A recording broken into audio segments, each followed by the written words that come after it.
Paano kapag sinabi ng taong nanloko sa inyo na nagbago na siya? Babalikan niyo pa ba?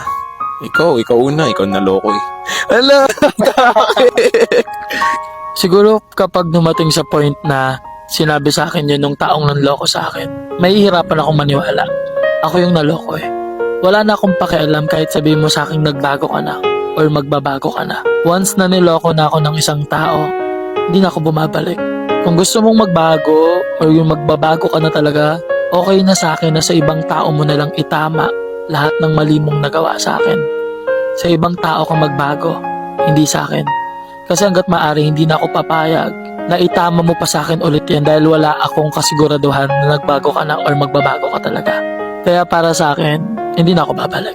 Okay lang na yung ibang tao na lang ulit yung manakit sa akin. Huwag na yung taong nanakit na sa akin.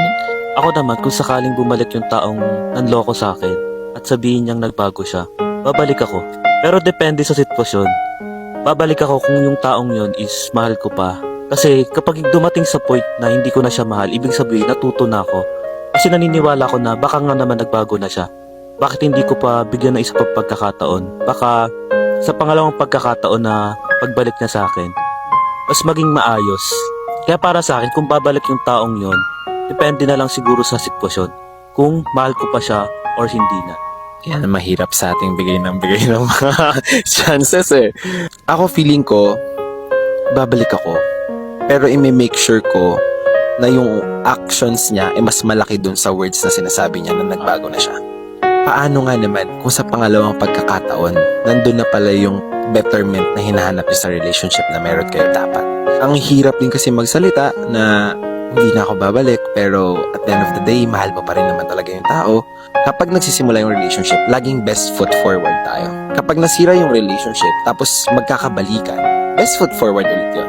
One thing na dapat hanapin ng mga tao is consistency din sa mga sinasabi niya, sa mga pinapakita niya. Hindi naman sa hindi ako naniniwala sa second chance. Hindi ko lang talaga naranasan. Ako kasi yung tipo ng tao na kapag nagmahal, ubos talaga. Kapag iniiwan ako ng tao, lagi akong humihingi ng second chance. Baka kaya pa, baka maayos pa, kahit na hindi ako yung nagkamali. Once na nagawa ko na yung maghabol, tapos hindi ako nabigyan ng chance, wala na, hindi na. Kaya kong kalimutan yung panloloko mong ginawa sa akin. Kaya ako nagmakaawa sa'yo para lang mahalin mo ulit ako pabalik. Hindi na ako papayag ulit na umiyak, mawasak, maubos, masaktan, nang dahil ulit sa'yo. Pero may mga ganong tao talaga no na hindi na kayang magbigay ng second chance kasi sa umpisa pa lang, parang inubos na nila yung sarili nila. Sa umpisa pa lang, binigay na nila lahat. So at least we all agree to one thing, no? Kapag kayo binabalikan kayo ng taong nanloko sa inyo, mas maniwala kayo sa ginagawa niya kaysa sa mga sinasabi niya. Kasi madami naman talagang tao sa mundo na pwede mo pang pagbigyan ng pagmamahal. Pero sa lahat ng mga nanonood sa atin, of course, hindi rin naman natin masisi kung gusto pa nilang balikan. Kasi again, depende pa nga kung mahal mo or hindi. Pero once na nagbigay kayo ng second chance, siguraduhin din ninyo na magtitira na kayo para sa sarili ninyo. At hindi nyo na uuliting ubusin yung sarili ninyo para sa ibang tao. Lalong-lalo na para dun sa taong nanloko sa inyo. Maraming salamat Arwin, Jonel for being here and sharing your thoughts.